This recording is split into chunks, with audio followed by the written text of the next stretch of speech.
Ethan is 29 years old. He works in IT. His annual income is around $68,000. He's not rich, nor is he financially strapped. He's middle class. For 3 years, he's packed his own lunches. He canceled subscriptions he'd forgotten he had. He even turned down weekend trips he really wanted to go on. He calculated every dollar, every decision. And last Saturday morning, he opened his savings account. $25,312.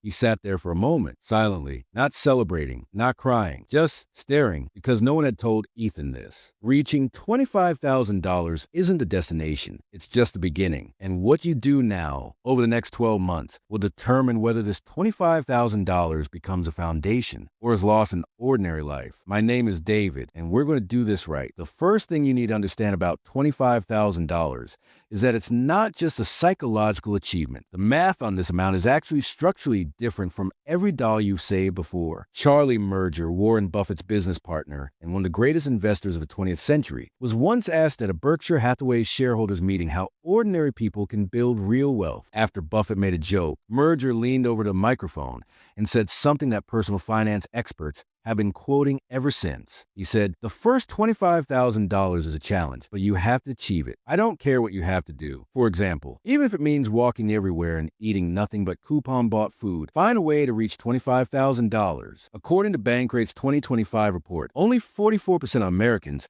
could cover a $1,000 emergency expense from their savings. They've already surpassed this benchmark by a considerable margin. According to Fidelity Research, most people who achieve their first major savings milestone pause for a while. They celebrate, they breathe a sigh of relief, and then they stop, not because they're lazy, because they haven't been told what to do next. And today we'll solve this problem, not with hype, with a map, because earning $25,000 is a rare thing. Most people never get there, but staying there is a completely different problem. Part 1, the psychology of the first step. When you achieve a big goal, something strange happens. Your brain says, "We did it," and the feeling is genuine. You've earned it, but here's the problem. The same brain, the one that kept you disciplined, now want a reward. Behavioral economists call this goal attainment rest. You work toward a goal, you achieved it. The engine of motivation shuts down. Suddenly, a vacation seems justified. A new phone seems reasonable. A pay raise you just received feels like yours, not for future. And Ethan, who successfully maintained discipline for 3 years, slowly begins to break it over the course of 3 months. Not because he's irresponsible, because the goal itself has disappeared. This is the most dangerous moment in your financial life. Not when you're penniless, when you're on the cusp of success. Part 2, what $25,000 really means.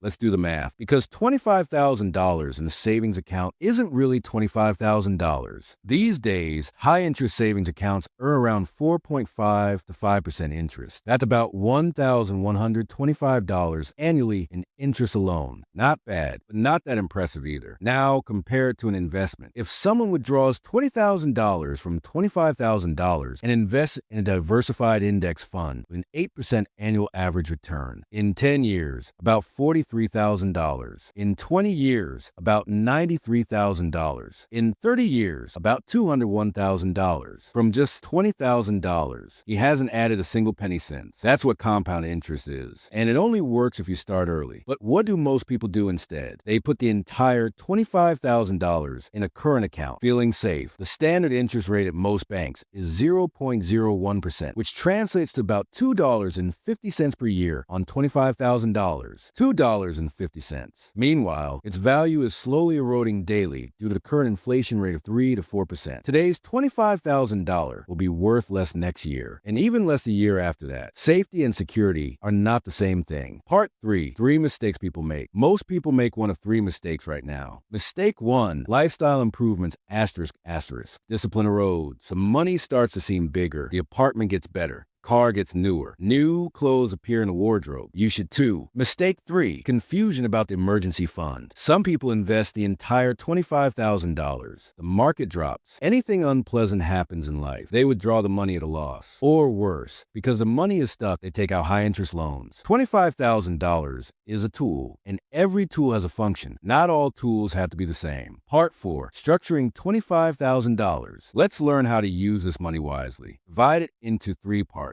First part, emergency fund equal to 3 to 6 months of living expenses. No compromises on this. If someone spends $3,000 per month, They need $9,000 to $18,000 in reserve, not invested, not used, kept in a high-interest savings account, withdrawable within 24 hours. This isn't idle money. It's a safety net. Without it, an emergency can undo years of discipline. Part 2, debt freedom asterisk asterisk. If you have any high interest debt, credit cards, personal loans with I within 18 months. Our June is back to zero, but he lost it all. According to Bureau of Labor Statistics, the average person spends an additional $400 to $600 per month after achieving a financial milestone. That's $5,000 annually. Investing at an 8% interest rate for 25 years, about $365,000 for improvements to the apartment, which he no longer felt he needed after 4 months. Mistake 2, confusion due to analysis. Ethan starts researching stocks, bonds, REITs, ETFs, cryptocurrencies, real estate, gold, options investments. 6 months pass. Nothing has been invested. The money is still in the savings account. The earnings are almost negligible. The best investment isn't the one that's most suitable. The best investment is the one you actually make. Interest rates exceeding 10%. That debt is costing you far more than a return on investment. Paying off a 22% interest credit card guarantees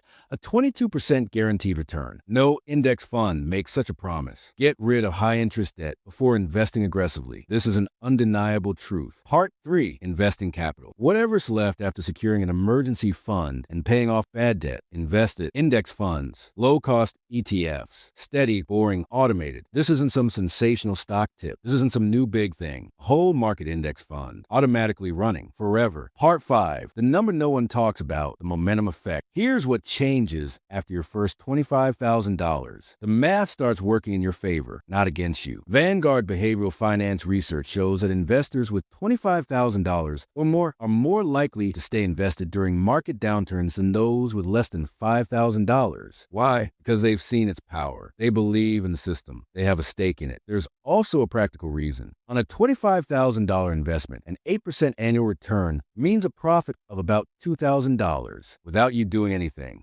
At $50,000, it's $4,000. At $100,000, it's $8,000. Your money is now working a second job, and that second job never takes a break, never asks for a raise, never gets burned out. That's why people say wealth builds automatically, but only after building a strong foundation. $25,000 is that foundation. Part 6, objections that seem logical. The market is uncertain right now.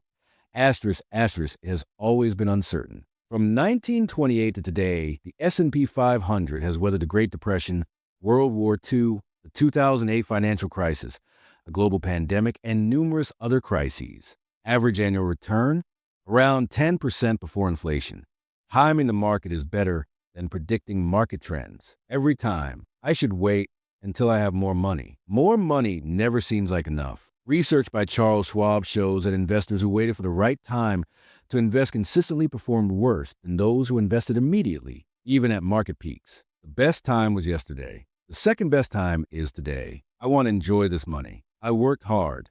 It's not about depriving yourself. It's about intention. Take a meaningful vacation, not a major lifestyle change. Spend one time on something tangible, not a monthly subscription to a better life. There's a difference between a reward and a return to old habits. Part 7, a 5-step structural plan after $25,000. Our June needs to do exactly this, not emotionally, but practically. Step 1, secure an emergency fund first asterisk asterisk. Keep a separate account for high-interest savings. Don't touch it at all. Don't invest in it. It's only for emergencies. Step 2, get rid of high-interest debt asterisk asterisk.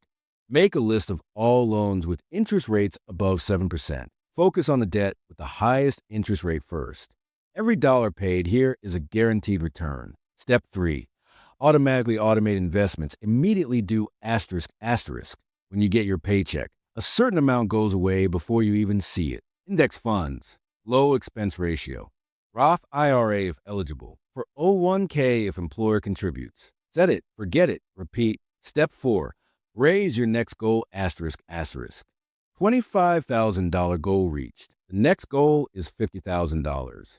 Write it down. Set a deadline. Give your discipline a new goal because a mind without goals wanders. A mind with goals works. Step 5, protect the identity change asterisk asterisk. You are no longer just someone trying to save. You are someone who saves. You are someone who invests automatically. You are someone who builds. This identity is more valuable than any strategy. Protect it. Most people never reach $25,000, not because they can't, but because they never trusted the system. You can just make it. You did. But the dangerous truth is, the discipline that got you here won't take you further on its own. Now you need a new structure, a new goal, a new automation, because $25,000 done without slowly becomes $20,000, and $20,000 becomes a memory. But if $25,000 is structured correctly, it becomes $50,000, then $100,000, then something your future self will call freedom. Then you don't need to celebrate. You need a system for what lies ahead, because earning the first $25,000 is the hardest. Every dollar after that gets easier. The compounding has already begun. The only question is whether you'll get out of its way and let it continue.